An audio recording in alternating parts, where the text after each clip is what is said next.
O IPEA, o Instituto de Pesquisa Econômica Aplicada, olha, em 2013, estudo do IPEA, tínhamos 21.934 pessoas morando nas ruas. Em 2013, 21 mil. 10 anos depois, 2023, 227 mil até agosto. Até agosto. Quer dizer, multiplica por 10 o que tinha. Né? Decuplicou o número de moradores em situação de rua. E quem são esses irmãos que estão nas ruas das nossas cidades, principalmente das metrópoles como São Paulo? Pra você ter uma ideia, só São Paulo tem quase 60 mil, 59 mil pessoas nas ruas. A maioria, pardos, 51%, pretos, 18%. Se você somar isso aqui, dá 69%. Quer dizer, 2/3 das pessoas que estão na rua são afrodescendentes nítidos, legítimos. Quer dizer, a escravidão no Brasil não acabou, viu, Gabi? Infelizmente não acabou, né? Porque essa é uma situação semelhante à de escravidão. O IPEA pesquisou por que essas pessoas vão para as ruas, por que essas pessoas vivem nas ruas. Por fome, insegurança alimentar, por desemprego, por falta de moradia. A pessoa fica desempregada, não tem como pagar aluguel e vai para a rua e leva a família inteira. Às vezes passando no centro, tanto aqui, onde a gente vê essas cabanas, né, como no Rio de Janeiro, no centro da cidade, eu tenho visto famílias inteiras, pai, mãe, filhos nas ruas. Ele não tem emprego, ele está desempregado, ele perdeu o barraco, já morava precariamente, foi para a rua.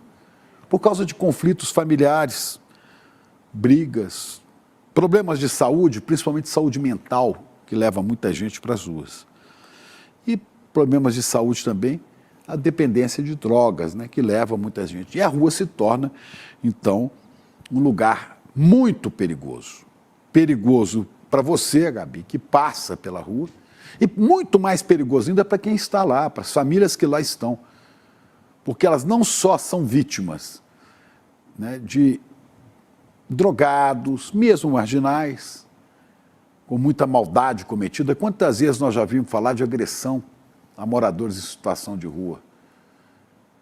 Uma hora é batendo com pauladas, ou violência que estão expostos de autoridades. Autoridades que acham que devem acabar com isso. Então, se o sujeito mora na rua aqui em São Paulo, né, a prefeitura manda jogar jato de água fria no inverno para tirar a pessoa de lá. Mas não tem a responsabilidade de recompor o mínimo de condições para que essa pessoa possa ter uma vida digna. O mínimo de condições é o quê?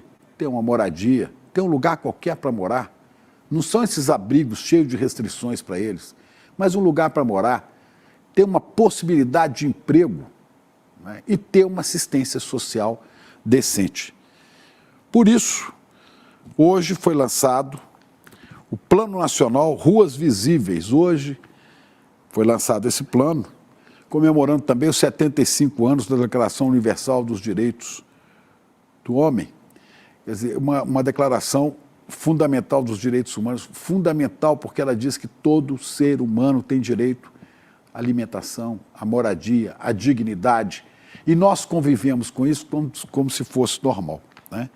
O presidente Lula lançou esse plano que vai envolver 982 milhões de reais, quer dizer, quase 1 bilhão. Recursos que serão passados a estados, a prefeituras, para que haja assistência social, para que haja alimentação, para que haja saúde e para que haja habitação. O presidente disse, ao lado do ministro Silvio Almeida, né, que a prioridade será a habitação para essas pessoas e todos terão direito à casa. Lá estava, nesse momento importante, esta figura emblemática no Brasil inteiro, né, uma versão paulistana de São Francisco de Assis, que é o padre Júlio Lancelotti. Hoje o presidente regulamentou o decreto Padre Júlio Lancelotti. Decreto que proíbe a construção da arquitetura hostil. O que é isso? Né? Essas coisas que prefeituras, né, que só pensam na elite fazem. Obstáculos para impedir que moradores pobres que estão em situação de rua se instalem debaixo de viadutos, sem dar outra opção para eles. Esses moradores, claro, sem a guerra, mas vivem em situação pior. Antes da guerra, a população da faixa de Gaza vive em péssimas condições. E aí você vê, às vezes, bancos fazendo isso aqui, ó, aporofobia. Padre Júlio fala muito em aporofobia, né? Aporofobia, quer dizer, a raiva e o medo dos pobres. Olha aí, bancos, tá vendo? Fazendo isso aqui para ninguém sentar aqui, ó, lojas, né? E são os grandes bancos, sim, Bradesco, Itaú, Santander, foram denunciados porque faziam isso para as pessoas não ficarem lá perto. Na rodoviária de Taubaté fizeram isso aqui, sabe para quê? Para ninguém dormir aí. Olha o Santander. Mas o Santander tinha esses obstáculos, depois de denunciado, retirou. Retirou, olha lá. Estava assim, para ninguém sentar ali. Depois melhorou. Ora, se os lucros que esses bancos têm foram 100 bilhões de lucro registrado recentemente, aí o Bradesco. Se o lucro deles fosse destinado um pouquinho só para melhorar as condições de quem está nas ruas, não precisava fazer isso. Mas é mais fácil, né? É mais fácil banir, enxotar essas pessoas como se fossem lixo. Hoje, nessa solenidade em Brasília, o Padre Júlio falou sobre isso. Vamos ouvir, vamos ver. Nós conseguimos voltar ao Palácio do Planalto. Nós lutamos muito para te eleger presidente, para que o senhor, voltando ao Palácio do Planalto, os pobres, os moradores de rua, as mulheres, os LGBT, os indígenas, as religiões de matriz africana, os sem religião, os que lutam pela dignidade humana, pudessem voltar a esse palácio.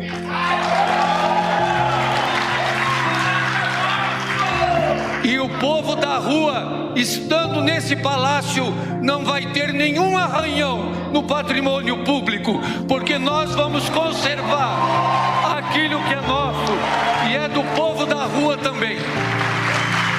O senhor é o nosso presidente, que olha para nós, que nos defende, e o povo da rua, quando olha para o senhor presidente, diz: esse é o nosso presidente, ele pensa em nós, nos ama e nos defende. Olha, essa lei, estava ali também o ministro Silvio de Almeida, né, dos Direitos Humanos, essa lei Padre Júlio Lancelotti, que combate a aporofobia, que denuncia e manda que o Estado destrua qualquer forma de arquitetura hostil a quem mora na rua, como esses pinos, essas coisas grotescas para as pessoas da rua não se sentirem minimamente, né, acolhidas na cidade, confortáveis. Essa lei, Gabi, ela foi aprovada pelo Congresso, mas foi vetada pelo então desgoverno do inelegível Jair Bolsonaro. Vetou a lei. Não, esse negócio de arquitetura hostil não tem nada disso e tal. Só que o próprio Congresso derrubou o veto de Bolsonaro, então agora a lei vale. Essa lei teve também um apoio muito grande no Supremo Tribunal Federal, especialmente do ministro Alexandre de Moraes, que está ali nessa solenidade ao lado do presidente Lula. Motivo pelo qual a extrema-direita fascistoide, essa extrema-direita nojenta do Brasil, né, ameaça a vida do Padre Júlio e diz que o ministro Alexandre de Moraes está aí porque ele é do PT, ele é do Lula. Não, ele é dos brasileiros. Porque 70% das pessoas pobres, negras, 70% é a cota dos moradores de rua nessa situação.